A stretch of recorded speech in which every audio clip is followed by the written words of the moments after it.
Hello, today I'm going to show you how to edit traced images. If you are not familiar with the image trace function, I would recommend that you watch my previous tutorial. I've included a link to it at the end of this video and in the description below. Let's open a new document and place a raster image into it.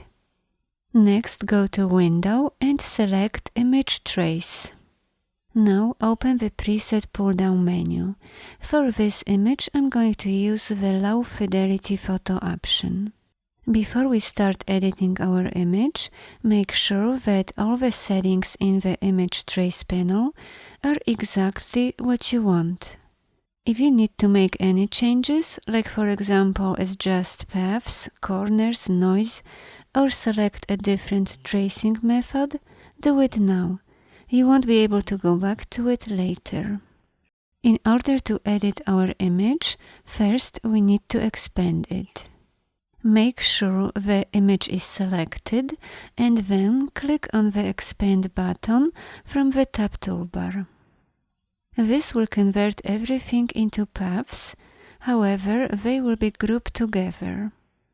To ungroup them, right-click with your mouse and choose Ungroup. When I go to Layers and open the sublayers in Layer 1, you will notice all the little shapes our image is made of. If the path color is too close to the colors in your photo, you have an option of changing it. In my case it's fine, but I'm going to show you how to do it. Double-click on the main layer, then select the color box, choose a different color, click OK and OK again. Now click away to deselect and switch to the Direct Selection tool. All the shapes are now selectable and we are ready to edit. Keep in mind that with a high-resolution image you will have more jagged shapes. Because of that, you don't want to change too much, or you can destroy your image beyond repair. Let's zoom in on this part and we will change the color of this yellow shape. There are many ways to do it. For example, you can select these two shapes, then go to the Shape Builder tool and connect them both together. However, you will no longer have two editable shapes. Let's undo it. You can select the shape and using the eyedropper tool get a sample from any other shape. Let's zoom in on this part. Here I would like to remove some of the anchor points to smooth out this edge. Let's switch to the Direct Selection tool and select this yellow shape. It is a good idea to isolate the selected path while working on it, so the other shapes won't shift. To do this, right-click with your mouse and choose Isolate Selected Path. Now you can use any of the tools to edit your path. I'm going to remove all these anchor points and make the line smoother. To do this, select the lasso tool and draw a closed path around the anchor points that you don't need. Now go to Object, Path and choose Remove Anchor Points. Then switch to the Direct Selection tool and adjust the curves. When you are done, either right-click with your mouse and select the Exit Isolation Mode, or click twice on this arrow. Let's say we would like to change the background into one solid color. To do this, first select all the shapes that make up the background, then open the Pathfinder panel and choose Unite. If you would like to remove the background instead, press the Delete key on your keyboard. Let's undo it. If you wish to change a color of one or many shapes, first select a desired shape and then, using the color panel, apply a different color. Another option is to use the Recolor Artwork function. First, select everything and then click on the Recolor Artwork icon from the top toolbar. Here you have many options. On the left there is a number of current colors in your image, and on the right there is a column that will show new colors being applied. Let's scroll down and choose this color. To find it in the artwork, click on this magnify glass icon. To exit this mode, click on the same icon again. Let's select another color, find it in the artwork, and adjust it using the sliders. You will notice the new color we've applied in the new color column. To undo all changes, select the eyedropper icon from the top. You also have an option to choose Ready Presets from the swatch library. Let's select the skin tones. My second example is a photo of a simple stamped reindeer. I would like to convert it into this vector graphic.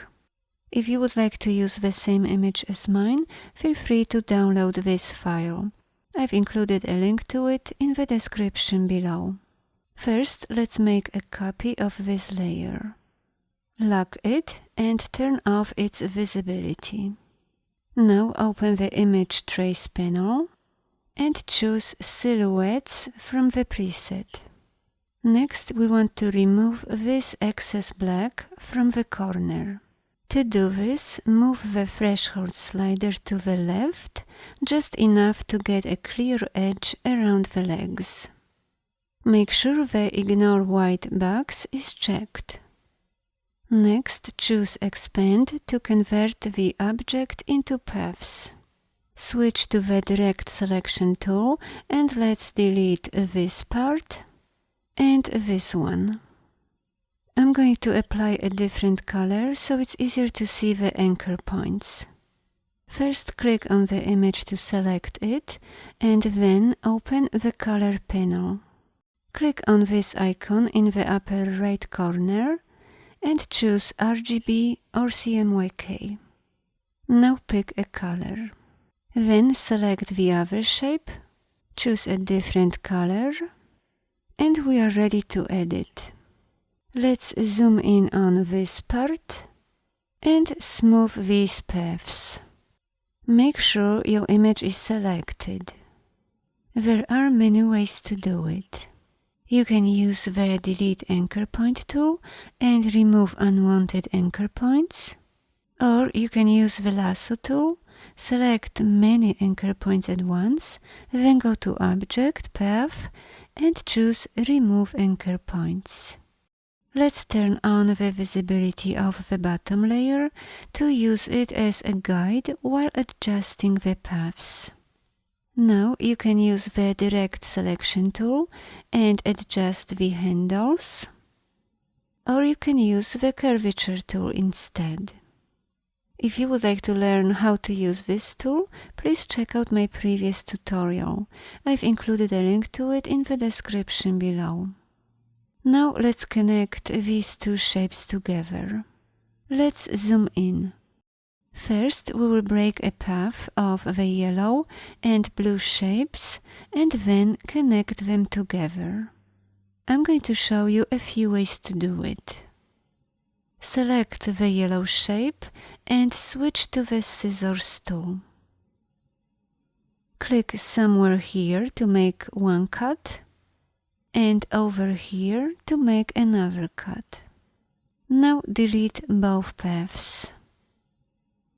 Another way, which is much faster, is to select the anchor point and then press the Delete key on your keyboard. This will automatically create an open path. Now let's do the same with the other shape. Next, we'll connect these two shapes together. First, select the top anchor point of the blue shape, and while holding down the Shift key, select the top anchor point of the yellow shape. Now go to Object, Path and select Join, or press the Ctrl and J keys on your keyboard. And we need to connect the bottom two anchor points. This time we will use the Join tool. It is hidden under the Shaper tool. Now draw over these two anchor points to connect them. Next, you can use the Smooth tool or the Curvature tool to adjust the paths.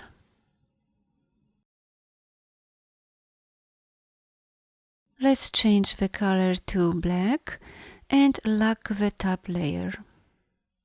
Finally, we will add these dotted curvy lines. First, create a new layer. Now select the Curvature tool and draw 4 curves following the profile of the bottom layer. Open the Stroke panel and increase the weight. Select the round cap and use the Width profile number 1. Check the dashed line box, set the dash to 0 and the gap to 9. Now adjust the weight and the gap to get a desired look. If needed, adjust the curves. Let's change the stroke to white, make the top layer visible and turn off the bottom layer. Now adjust the curves a little more. Thanks for watching, bye bye.